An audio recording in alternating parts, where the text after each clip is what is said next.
is so slow and respond to my commands.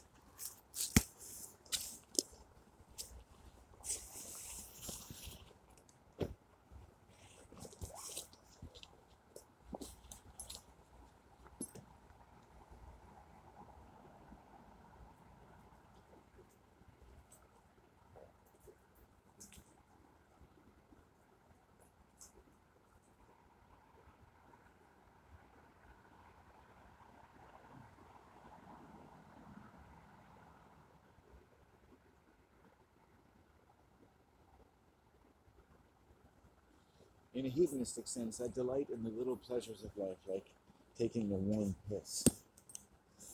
I notice the stream of my piss, the force of my piss, the pleasure of my piss, the frequency of my piss, the volume of my piss, the color of my piss, and all these aspects about my own piss every day. That happens when you piss every day and your mind is really alert. And how many people would we save from many diseases because they paid attention to their piss? You go to the toilet, you don't even think about it. Does your piss change color throughout the day? Does it become clear? Does it start off yellow and get clearer? What does that tell you about your piss? Right? Whatever you drink, make sure that every day you drink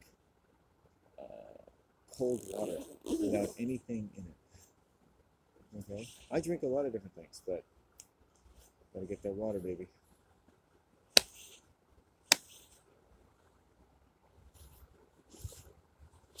Nope, be ready. They got you. I'm a boogeyman. It's okay. Be at peace. I've got you. No, be at peace. Take a breath. I've got you. I just cut off your head. Be at peace. All is well. You are safe.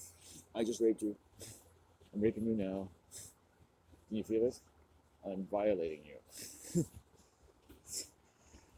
Well, I imagine that there are many types of abstract violation. Of course there are. There are abstract crimes. There are crimes that are committed that are very abstract and difficult to understand. Why?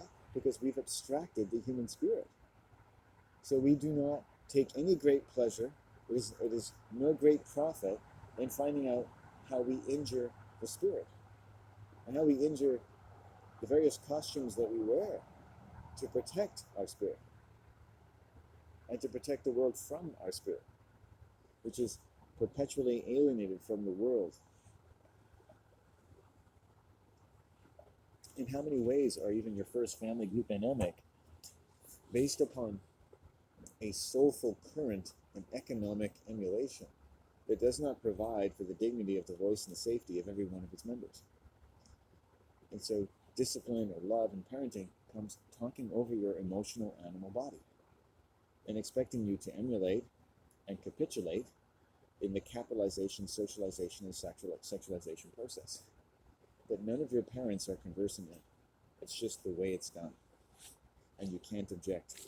And it's ethical when we do it. If a stranger does it to you, that would be rape and extortion. When we do it, it's love. Trust me, it's a difficult world out there. Let us rape you first so that you don't have to, suffer any qualms about the other people who might need to rape you. And also, you might get to rape someone one day. And we'll meet that nice little girl, and she'll be like, I'm his wife. Oh, lovely. You love each other. Go rape each other's dead bodies forever and have little dead children.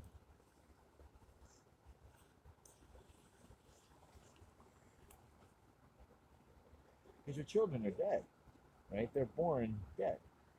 They're still born. They're still born, right? And they're born still. The voice of the spirit, the flesh of the child, is assumed to be dead. You know how you know that? Because people don't attribute will or reason to a baby. Interesting. Is it because they don't have any, or because, like a rapist, you've deprived them of it on an abstract, emotional, physical, social, economic, and sexual level? Because when you just fuck each other, because you love and you're horny and you've had a couple glasses of wine and it seems like the right thing to do, and you don't think about the safety of your child for a second, right? And they're still born, even though you violated their spirit, right? They're born in spite of themselves. They're born in spite of you. You haven't thought about their voice, their will, their spirit of reason. If a child didn't have reason and will, they wouldn't have a body to begin with.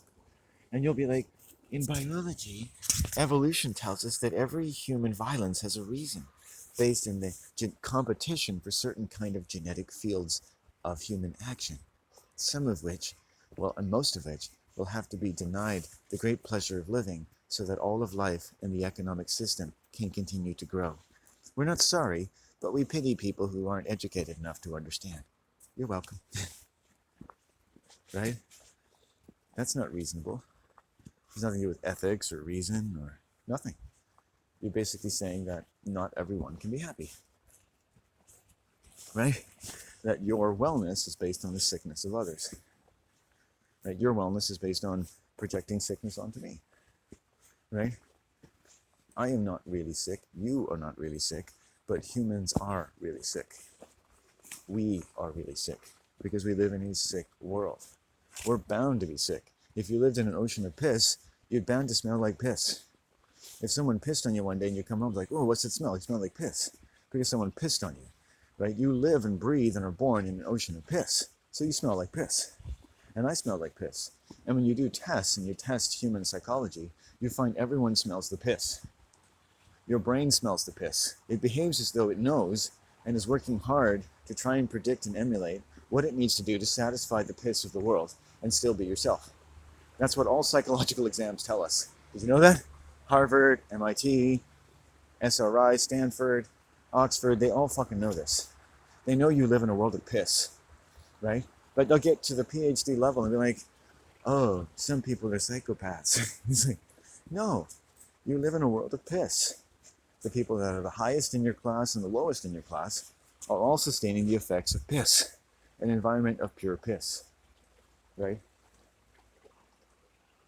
You want people to be equal, stop growing them in vats of piss, right? Could I make it any more clear? Can I make it any more clear? Sir, you could be clearer. What is this piss exactly? Is it real piss or just stuff that you liken to piss because you have an obsession with human urine? Is it yellow? Is it green? Come on, be more specific. Have you done any cross-cultural studies on this? Have you tried drinking your own piss? It's really quite good. It's like a nice Chardonnay that's been left out in the sun for about 3 years. And then hobos, not homos, have come along and urinated it. Now that's pure piss. But it's still good somehow. How like life. I've got to be in pictures. I want to be a star. Right? Because you want to be an actor. They tell you that to be the best person, what do you have to be? An actor. It's all constructed like a cult, reinforcing certain incredible perversions of the natural human existence in spite of your natural spirit, and making you think you still have an idea and even a hope in hell of knowing right from wrong. You know what is convenient, advantageous, and seems and sounds good in the moment. That's all you know. That's all your ancestors know. And you keep going on and going on and going on, and the spirit is denied every lifetime. Right? Something there, when you piss and breathe and have some food and love your mom and feel a moment of tenderness about the vast, vulnerable, infinite, beautiful, mysterious thing called life. But most of the time it's just shit, right? Why is that? Oh, I'm happy if just once every 25 years now I have a moment of respite, a moment of clarity. And I wrote a haiku the last time it happened, and it goes like this. Logs across the river. Slippery, wet scum fills my nostrils. Breathing is difficult. No. Okay. It's not really a good haiku, is it? It's more like a haiku. I'm like haiku. You want to hear my haiku? Haiku's like, logs are good. Deuces are better. Aces are wild. Aces wild.